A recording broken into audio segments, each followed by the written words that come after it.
japonaise. Bonjour, c'est Ritsuko, une japonaise habitant en France. Le temps passe très vite, on est déjà en mars et j'ai l'impression que le temps passe particulièrement vite chez moi.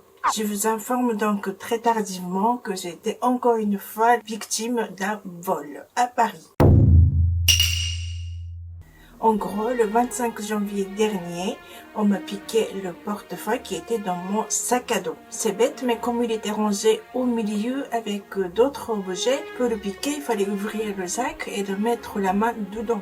Pourtant, c'est vraiment la première fois que je n'ai vraiment rien senti. Je sais que le vol a été commis en fin de journée après mes courses dans une supérette. Et précisément pendant que j'ai marché et pris le métro. Au total, en une demi-heure. J'y faisais quand même assez attention. En sortant de la supérette et en marchant dans une rue où il y avait quelques passages, j'ai mis ma main sur la fermeture éclair de mon sac à dos. Puis, dans la station de métro, j'ai même regardé derrière moi en passant le portillon d'accès. Et il n'y avait personne.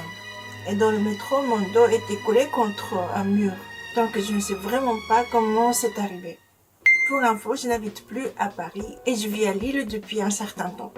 Donc, je suis sûrement trop habituée à la tranquillité lilloise et moins vigilante. Sinon, je n'aurais jamais mis mon portefeuille dans un sac à dos.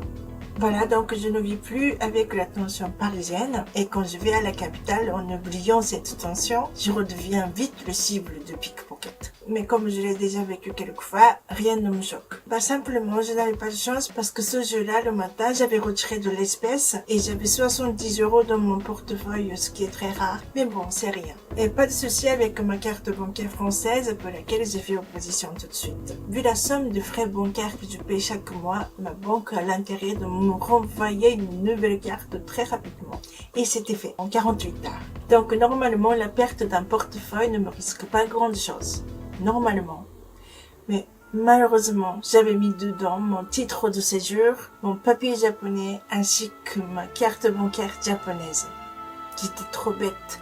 J'avais décidé de ne plus me balader avec tout ça, mais j'avais oublié de les sortir en rentrant d'un voyage au Japon qui date plus d'1 an. Je suis vraiment bête. Refaire encore une fois mes papiers et contacter ma banque japonaise. Rien que d'y penser, c'est déprimant. Une bonne nouvelle parmi tout ce malheur est que j'ai appris qu'on pouvait faire la pré-plainte en ligne. Merci la crise sanitaire pour une fois.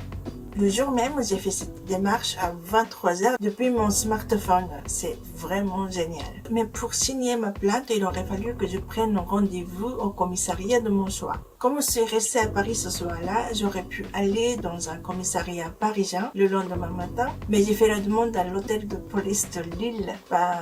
En fait, le choix entre la police parisienne et lilloise, je me suis dit que cette dernière serait moins stressante. Voilà, j'ai fini cette première démarche sans problème, mais en pensant à tout ce qu'il y a à faire après, j'ai vraiment regretté de ne pas avoir été plus vigilante et je me dis que j'étais vraiment idiote. Mais après, à un moment donné, j'ai eu un déclic. Je me suis dit, je suis une victime. D'accord, j'étais peut-être pas assez vigilante pour marcher pendant une demi-heure dans Paris, mais quoi qu'on me dise, mais ce n'est pas ma faute qu'on m'a volé le portefeuille.